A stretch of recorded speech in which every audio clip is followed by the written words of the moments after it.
Hello friends, welcome back to my channel.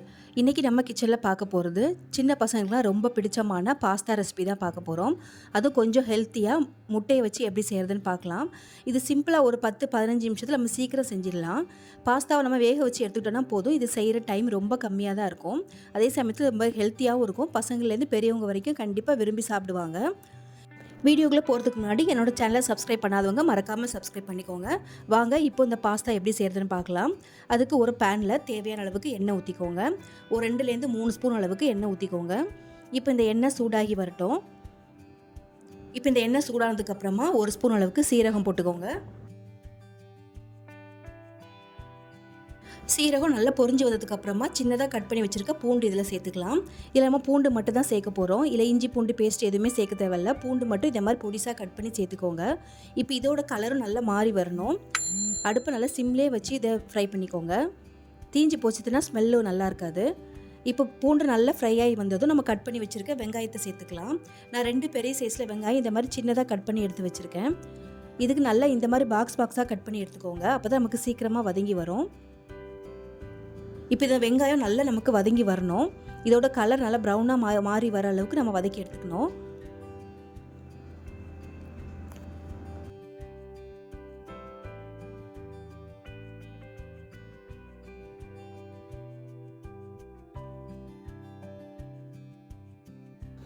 நான் இந்த வெங்காயம் வதங்கி வரதுக்கு மூடி போட்டு ஒரு 2லேருந்து 3 நிமிஷம் நல்லா வதக்கி விட்டுருக்கேன். இந்த மாதிரி நம்மளுக்கு நல்லாவே கலர் மாறி வந்திருக்கு. இப்போ நம்ம இது கூட தேவையான அளவுக்கு தக்காளி சேர்த்துக்கலாம். நான் ஒரு 3 பெரிய தக்காளி எடுத்திருக்கேன். இதுக்கு தக்காளி கொஞ்சம் எக்ஸ்ட்ராவே சேர்த்துக்கோங்க. சேர்த்துட்டு இதில் நல்லா வதக்கி விடுங்க. இப்போ நமக்கு இந்த வெங்காயம் தக்காளி ரெண்டுமே நல்லா வதங்கி வரணும். தக்காளி நல்லா மசிஞ்சு குழஞ்சி வெந்து வரணும். அதுக்காக கொஞ்சமாக உப்பு சேர்த்துக்கலாம். நம்ம ஒரு 1/2 ஸ்பூன் அளவுக்கு மட்டும் உப்பு சேர்த்துக்கோங்க. உப்பு சேர்த்துட்டு இது நல்லா மசிச்சு விட்டுக்கோங்க. தக்காளியோட பச்சை வாசனை போய் நல்லா நமக்கு வெந்து வந்தால் தான் அந்த பாஸ்தா டேஸ்ட் நமக்கு நல்லாயிருக்கும்.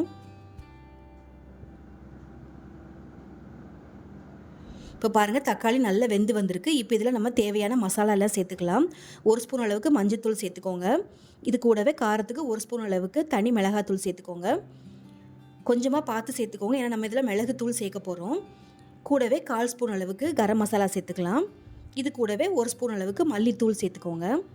மிளகாத்தூள் எந்த அளவுக்கு எடுக்கிறோமோ அந்த அளவுக்கு மல்லித்தூள் சேர்த்துக்கோங்க. சேர்த்துட்டு இப்போ இதை நல்லா கலந்து விட்டுருங்க.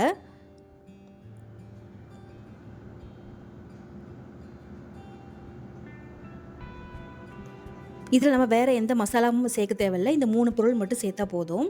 இப்போ இந்த மசாலாவோட பச்சை வாசனையெல்லாம் நமக்கு நல்லா போகணும்.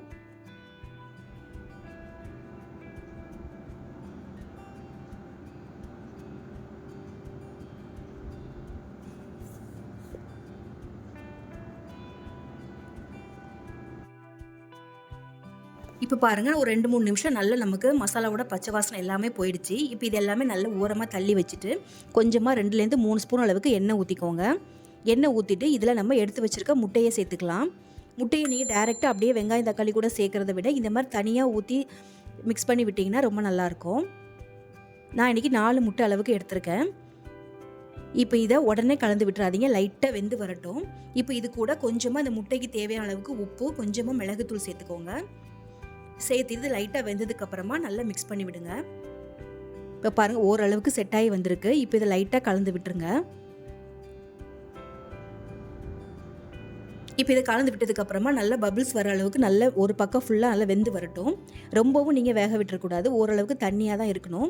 அப்போ தான் நம்ம மிக்ஸ் பண்ணி விடுறதுக்கு ஈஸியாக இருக்கும். இப்போ பாருங்கள், இந்த அளவுக்கு நமக்கு ஒரு பக்கம் ஃபுல்லாக வெந்து வந்திருக்கு. இப்போ இதை நல்லா கலந்து விட்டுருங்க. அடுப்பை நல்லா கம்மியாகவே வச்சுக்கோங்க. நமக்கு முட்டை ஊற்றின உடனே நமக்கு டக்குன்னு அடிபிடிச்சி வந்துடும். இப்போ பாருங்கள், ஓரளவுக்கு நமக்கு தண்ணியாக இருக்கும்போதே மசாலா கூட சேர்த்து மிக்ஸ் பண்ணிடலாம். இப்போ இதை நல்லா கலந்து விடணும். முட்டையும் நமக்கு வெங்காயம் தக்காளி மசாலா எல்லாமே நல்லா கலந்து வரணும். இப்போ பாருங்கள், நல்லா நான் கலந்து விட்டுருக்கேன். இப்போ நான் இதில் வேக வச்சுருக்க பாஸ்தாவை சேர்த்துருக்கேன். நான் 3 கப் அளவுக்கு பாஸ்தா வேக வச்சு எடுத்திருக்கேன். வேக வைக்கும்போது கொஞ்சமாக உப்பும் எண்ணெயும் போட்டு வேக வச்சுக்கோங்க.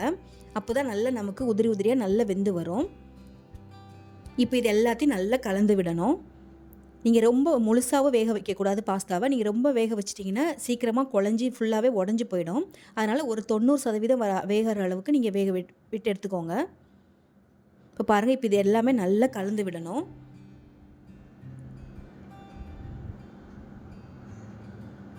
இந்த சமயத்தில் உங்களுக்கு உப்பு தேவைப்பட்டுச்சுன்னா கொஞ்சம் சேர்த்துக்கலாம். நம்ம ஏற்கனவே பாஸ்தாவும் வேக வைக்கும்போது உப்பு சேர்த்துருக்கோம். வெங்காயம் வதக்கும் போதும் சேர்த்துருக்கோம். அதனால் இப்போ நமக்கு தேவைப்பட்டுச்சுன்னா மட்டும் கொஞ்சமாக சேர்த்துக்கோங்க. நான் ஒரு 1/2 ஸ்பூன் அளவுக்கு உப்பு சேர்த்துருக்கேன். சேர்த்துட்டு இந்த பாஸ்தாவுக்கு தேவையான அளவுக்கு நம்ம மிளகுத்தூள் சேர்த்துக்கலாம். நீங்கள் 1 ஸ்பூன் அளவுக்கு சேர்த்துக்கலாம். நம்ம மிளகாய்த்தூள் நம்ம கம்மியாக தான் சேர்த்துருக்கோம். மிளகுத்தூள் கொஞ்சம் எக்ஸ்ட்ராவே சேர்த்துக்கோங்க. அப்போ தான் கொஞ்சம் காரம் கரெக்டாக இருக்கும். இப்போ இந்த மிளகுத்தூள் போட்டதுக்கப்புறமா நல்லா இந்த மாதிரி மிக்ஸ் பண்ணி விடுங்க. மிக்ஸ் பண்ணி விட்டுட்டு இறக்கும் போது கொஞ்சமாக மல்லி இலை தூவிக்கலாம். மல்லி இலை போட்டதுக்கப்புறமா நல்லா மிக்ஸ் பண்ணி விடுங்க. இப்போ நல்லா கலந்து விட்டுட்டு இப்போ ஒரு நிமிஷம் மட்டும் மூடி விட்டுருங்க. நல்லா நமக்கு அந்த மசாலா பாஸ்தா எல்லாமே நல்லா மிக்ஸ் ஆகி வரணும். அதுக்காக மூடி போட்டு 1 நிமிஷத்துலேருந்து 2 நிமிஷம் வரைக்கும் அப்படியே விட்டுருங்க. அப்போ தான் நமக்கு நல்லா அந்த காரம் எல்லாமே நல்லா செட் ஆகி வரும். அவ்வளோதான், ஒரு 2 நிமிஷம் மூடி விட்டதுக்கப்புறமா எடுத்துகிட்டு இந்த மாதிரி மிக்ஸ் பண்ணி விட்டுட்டு அடுப்பை ஆஃப் பண்ணிவிடுங்க. அவ்வளோதாங்க, நம்மளோட சூப்பரான முட்டை பாஸ்தா ரெடி ஆகிடுச்சு. கண்டிப்பாக இதை நீங்கள் ட்ரை பண்ணி பாருங்கள். தேங்க்ஸ் ஃபார் வாட்சிங்.